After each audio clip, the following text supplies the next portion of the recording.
Dad told me. You're a failure, you embarrassed this family. After I dropped out of college, I packed my bags and said, "Watch me." Last week he showed up begging for. I still remember the weight of the suitcase handle digging into my palm as I walked down the front steps of the house I grew up in. My heart was beating so loud it almost drowned out my father's voice, still shouting behind me, words like bullets fired out into the cold night air. "You're a failure! You embarrassed this family!" I didn't flinch. I didn't even look back. I just tightened my grip, felt the leather bite into my skin, and said the only two words that mattered anymore. Watch me. It hadn't started that night, not really. The cracks had been forming for years. Tiny, almost invisible at first, until the whole foundation of our relationship just crumbled under the weight of expectations I never agreed to carry. My name's Evan Mitchell, by the way. I was supposed to be the next great success story. The Mitchell name was synonymous with achievement, after all. My father, Gregory Mitchell, a lawyer with a closet full of tailored suits and a shelf heavy with awards, had mapped my life out before I could even spell my own name. Doctor. Lawyer. Something prestigious enough to make him beam with pride at cocktail parties. And for a while, I tried. I really did. I enrolled at Westbridge University, not because I wanted to, but because it was what was expected. I chose pre-med, not because I loved it, but because love wasn't part of the equation. Only titles were. But the truth has a way of leaking out, doesn't it? A slow drip at first, until one day you're drowning in it. And for me, the first real sign of trouble came in the form of a grade report, a single letter printed in red ink next to organic chemistry. A D. The first crack. The first small betrayal of the life they'd scripted for me. I hid it at first, buried it under other papers, told myself it was just one slip-up. One mistake. But somewhere deep down, I knew, it was more than that. It was the beginning of a war I couldn't win, not on their battlefield, anyway. I thought I could hide it. Patch the crack with lies, with half-smiles at family dinners, with careful edits to my stories about school. I even started talking about internships I wasn't applying for, clubs I wasn't part of. Anything to keep the peace. But peace built on lies has an expiration date. It wasn't a test that broke the illusion. It wasn't a professor calling home or a letter from the university. It was something much smaller. Almost laughable, if you didn't know what was at stake. One night, while I was home for Thanksgiving, my father asked me to pull up my course schedule on his laptop. Said he wanted to help strategize my future, meaning control it, of course. I hesitated, just a beat too long. It was enough. He snatched the laptop from me, his eyes already narrowing. Within seconds he was clicking through tabs, his face growing redder by the minute. It didn't take long before he found what I had been hiding, a withdrawal slip from one of my core science classes, and an enrollment confirmation for a course in creative writing. Creative writing. A direct, blasphemous betrayal of everything the Mitchell family stood for. He slammed the laptop shut so hard it rattled the windows. "What is this?" he demanded, voice low, dangerous. I opened my mouth, but no words came out. What could I say? That the hours I spent in that writing class were the only ones I didn't feel like I was suffocating? That sitting in front of a blank page made me feel alive in a way a stethoscope never would? He didn't wait for an answer. "You're throwing away your future for stories?" he barked, disgust dripping off every word. My mother, sweet, compliant, stayed silent, staring at her coffee like it had answers. My younger brother shifted uncomfortably in his chair. And me? I just sat there, drowning in the kind of shame that doesn't come from guilt, but from betrayal. Theirs, not mine. That was the first real moment I realized something simple but devastating. It didn't matter who I really was. It only mattered who they wanted me to be. And if I refused to fit into their mold, I was disposable. The fallout wasn't immediate. At first, it was just silence. Days of stiff, formal conversations. Quick glances filled with quiet disappointment. The air in the house grew heavier with every passing hour, like a thunderstorm waiting to break. It happened the night before I was supposed to return to campus. I had been lying awake in my old bedroom, staring at the ceiling, rehearsing the words over and over in my head. How I would tell them. How I would finally cut the string tying me to a future I didn't want. But it didn't go the way I planned. It never does. At dinner, between bites of dry roast beef, I put my fork down and said, as calmly as I could, "I'm not going back." The room froze. My mother's hand hovered in the air, still holding her glass of water. My brother's fork clattered to his plate. And my father, he just stared at me, his eyes narrowing slowly, like a lion scenting weakness. "What did you say?" he asked, voice razor sharp. "I'm done," I said, feeling the tremble in my own voice. "I'm not going back to Westbridge. I've unenrolled." For a heartbeat, there was silence so deep I could hear the clock ticking on the wall. And then, he exploded. "You're a failure!" he roared, slamming his fist on the table so hard the plates jumped. "You embarrassed this family!" Spit flew from his mouth as he leaned across the table toward me, face red, veins bulging in his neck. "You think life is about chasing fairy tales? Writing your little stories?" he sneered. "You're nothing. You'll end up flipping burgers while your classmates build empires." My mother said nothing. My brother kept his eyes locked on his plate. It was like I had already ceased to exist in their world, like I wasn't even worth defending. For a second, just a second, I felt something inside me shatter. Something old. Something that had tried for too long to earn their approval. But right behind that pain came clarity. I stood up, slowly, deliberately, pushing my chair back without a word. I didn't argue. I didn't plead. I just walked upstairs, pulled out an old suitcase from under the bed, and started packing. There wasn't much to pack. Some clothes, a few worn notebooks, the battered laptop I'd scrimped months to buy. Everything else, the trophies, the framed certificates, the reminders of the life they had built for me, stayed right where they were. They didn't belong to me anymore. I zipped the suitcase shut, the sound loud and final in the heavy silence of my childhood bedroom. When I came back downstairs, my father was waiting in the hallway. Arms crossed. Jaw tight. The look of a man who had already written me off as dead weight. "You're making the biggest mistake of your life," he said coldly. "You'll regret this. You'll come crawling back. And when you do, don't expect this door to open." I stood there for a second, feeling the weight of his words settle in my chest. And for the first time in my life, I didn't feel the need to fight for his love. I didn't need his approval anymore. I didn't even need his anger. I adjusted my grip on my suitcase, opened the door, and turned to face him one last time. "Watch me," I said. Not angry. Not desperate. Just calm. Certain. Then I stepped outside, into the freezing night air, and let the door click shut behind me. I didn't look back. Not once. The cold bit into my skin, the suitcase bumped against my leg with every step, but I felt lighter than I had in years. For the first time, every breath, every choice, every failure and every triumph, they would be mine alone. No more second-hand dreams. No more living for applause that would never come. It was terrifying. It was exhilarating. It was freedom. Freedom, it turns out, feels a lot like hunger when you're 20 years old with nowhere to sleep. The first night, I stayed in a crummy motel on the edge of town. $30 for a room that smelled like mildew and regret. I sat on the threadbare bed with my suitcase by my feet, staring at the ceiling, wondering what the hell I had just done. No safety net. No family. Just a little cash from a summer job, a half-charged phone, and a stubborn dream bigger than anything I could explain. Those first few months were brutal.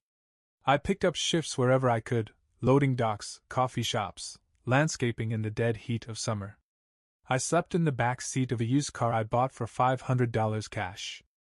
I ate instant noodles, peanut butter sandwiches, whatever I could stretch out across a week. There were nights I wanted to give up.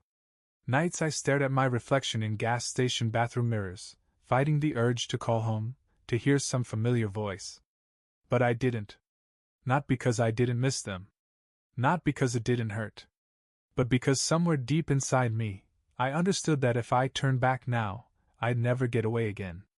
I'd be trapped forever in their version of me, the failure, the embarrassment, the almost success who never quite measured up.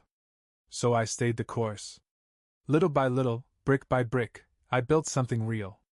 I started taking freelance writing gigs, small ones at first. Product descriptions for shady websites, blog posts for companies no one had ever heard of. $50 here, $100 there. It was humiliating work sometimes, ghostwriting articles about topics I didn't understand or care about. But every time I got paid, no matter how small the check, it was mine. Earned with my own hands. My own mind. No father's name on the check. No expectations weighing it down. After a year, I was paying rent on a tiny studio apartment above a laundromat. I had heat, running water, a second-hand couch. It wasn't much. But it was mine. And somewhere in all those long nights and lean days, the stories started to come alive. The real stories, the ones I wanted to tell. I wrote them in spiral notebooks, on bar napkins, on the back of receipts. Stories about struggle, about freedom, about standing up when the whole world tells you to sit down. Stories about kids who walked away from everything they knew, and built something better. By the third year, something unbelievable happened. One of those stories sold. An online magazine paid me $300 for a short story about a boy who burned every bridge he had in order to light his own way. And then another magazine paid me. And another. Before I knew it, I wasn't just scraping by. I was living. I was thriving. Not by anyone else's standards, maybe. I didn't have a white coat. I didn't have a corner office. But I had something better. I had myself. Success didn't come all at once. It came in whispers. A check that covered more than just rent. An email from a publisher asking if I had anything longer. An invitation to speak at a local writers' event, me, the dropout, standing at a podium under bright lights. And for the first time, people didn't see a disappointment when they looked at me. They saw a storyteller. A man who had something to say. Something worth hearing. By the time I turned 26, I had published my first novel. It wasn't a bestseller. It didn't make me rich. But it made me proud. Every word in that book was a piece of the road I had crawled across to get here. And through it all, I never once heard from my family. No angry calls. No bitter letters. No apologies. It was like they had erased me from the family tree, and honestly, I thought I was fine with that. Some ghosts are better left haunting empty houses you never have to walk through again. Until last week. It was a Thursday, late afternoon. I was home, sitting at my kitchen table with a coffee growing cold beside me, sketching out notes for a new project. The doorbell rang. I wasn't expecting anyone. At first, I thought it was a delivery. I opened the door, and there he was. My father. Older. Smaller somehow. His once imposing figure now bent, like a tree that had weathered too many storms. His hair was thinner, his skin grayer, the sharpness in his eyes dulled into something I didn't immediately recognize. It wasn't authority. It wasn't power. It was desperation. Evan, he said, voice cracking around my name. Son, I need your help. I just stood there, the air between us thick and heavy. I felt nothing. Not hatred. Not rage. Not even pity. Only a strange, cold sense of distance, like I was looking at a stranger on the street, not the man who once screamed that I was an embarrassment. For a moment, neither of us said anything. The wind stirred the leaves on the porch, and the world around us went on. Distant traffic, a dog barking down the street, the smell of rain in the air. Everything so normal. And yet this moment felt heavy. Final. I leaned against the doorframe, crossing my arms. What do you want, Dad? I said it flatly, like asking a neighbor why they were knocking at midnight. He swallowed hard. His hands trembled as he fidgeted with the hem of his jacket, a nervous habit I didn't remember from before. I'm not well, he said finally. Health problems. Money's gone. The house is gone. Your mother, she left. He looked up at me, and for the first time in my life, I saw it. The absence of pride. The shell of a man who had built his whole life around being admired, and now had no one left to admire him. "I have nowhere else to go," he said, voice small, breaking. I thought maybe you could help me out. Just until I get back on my feet." I studied him carefully. There was a time, not so long ago, when those words would have gutted me. When I would have scrambled to do anything he asked, just to earn a crumb of approval. But standing there now, all I felt was a quiet certainty. I owed him nothing. Not forgiveness. Not shelter. Not a second chance. He had made his choices long ago, choices that built a wall between us so high and so thick that now there was no door left to open. I straightened, feeling the coldness settle in my bones, not anger, not revenge. Just peace. "I'm sorry you're going through this," I said calmly. "But you made it clear a long time ago that I was never part of this family. You don't get to rewrite that now because it's convenient." He opened his mouth like he wanted to argue, but nothing came out. For the first time, he had no lecture. No threats. Only silence. "I hope you find what you're looking for," I said, stepping back and gently pushing the door closed between us. There was a soft thud as it latched. And just like that, he was gone. I stood there for a long time after the door closed, listening to nothing. No shouting. No pleading. No banging on the wood. Just the distant hum of life continuing outside, a life I had built, brick by brick, without him. I moved back to the kitchen, picked up my now cold coffee, and stared out the window, half expecting to see him still standing there, some desperate figure frozen in the rain. But he was gone. And in his place, I felt something I hadn't known I was missing. Relief. Not the adrenaline-fueled kind you get when you barely escape a disaster. Not the vindictive satisfaction of seeing someone get what they deserve. No, it was quieter than that. Purer. It was the feeling of being done. Truly, finally done. For so long, my life had been a slow, silent negotiation with ghosts, trying to prove something to a man who never really wanted to understand me. Trying to earn love from people who had attached conditions to every ounce of it. But now, the chains were gone. I thought maybe guilt would creep in. That somewhere in the quiet hours of the night, I'd wonder if I had been too cold, too harsh. But the guilt never came. Instead, the memories did. All the times he told me I wasn't good enough. All the times he measured my worth by titles, trophies, bank balances. All the nights I lay awake wondering if I would ever be enough for him. All the sacrifices I made, not because I wanted to, but because I thought maybe this time he'd finally say he was proud of me. I thought about that boy. The one who used to stay up late studying, not because he loved chemistry, but because he thought good grades would buy him love. I thought about the boy who packed his suitcase with trembling hands, not sure where he was going, only certain he couldn't stay. And now, sitting at my own table, in my own home, surrounded by work that was mine, built on my own stubborn dreams, I realized something simple and beautiful. I didn't owe my father salvation. I didn't owe him closure. I didn't owe him anything. Some people will tell you blood is everything. That family deserves endless chances simply because they share your last name. But that's a lie. Respect is earned. Love is nurtured. Family isn't built on blood. It's built on trust, kindness, loyalty. He broke those bonds long ago. He just never thought he'd have to live with the consequences. But now he would. Alone. And me? I would go on living. Not for revenge. Not for spite. But because I had finally learned how to live for myself. In the days that followed, I thought there would be some echo of him, some lingering shadow in the corners of my life. Maybe an unexpected voicemail. Maybe a letter. Maybe a friend or old family acquaintance calling, trying to guilt me back into the story I had finally written myself out of. But there was nothing. Just silence.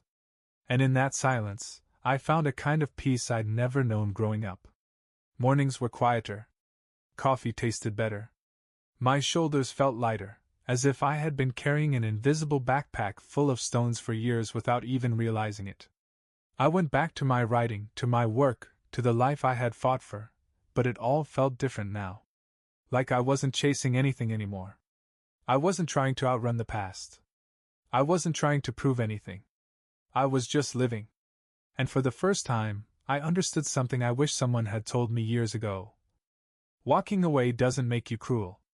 Closing the door on people who hurt you, even if they share your blood, doesn't make you cold-hearted. It makes you free. There's a narrative we're fed, one I grew up hearing, that family means unconditional loyalty. That no matter what they do, you stay. That being a good son, or a good daughter, or a good sibling, means absorbing every blow, swallowing every insult, forgiving every betrayal. But here's what they don't tell you. You are not required to set yourself on fire to keep anyone else warm. Not your father. Not your mother. Not your siblings. Not anyone. When someone weaponizes love against you, when they use obligation to chain you to their cruelty, that's not love. That's control. And you don't owe control anything. Not a second chance. Not an apology. Not your life. I didn't walk away from my father because I hated him. I didn't even walk away because he was weak or broken in the end. I walked away because I refused to spend one more second sacrificing my peace for a man who only loved the idea of me, not the reality. I had earned my life. I had fought tooth and nail for every small piece of it. And I wasn't giving it back to a ghost. Not now. Not ever.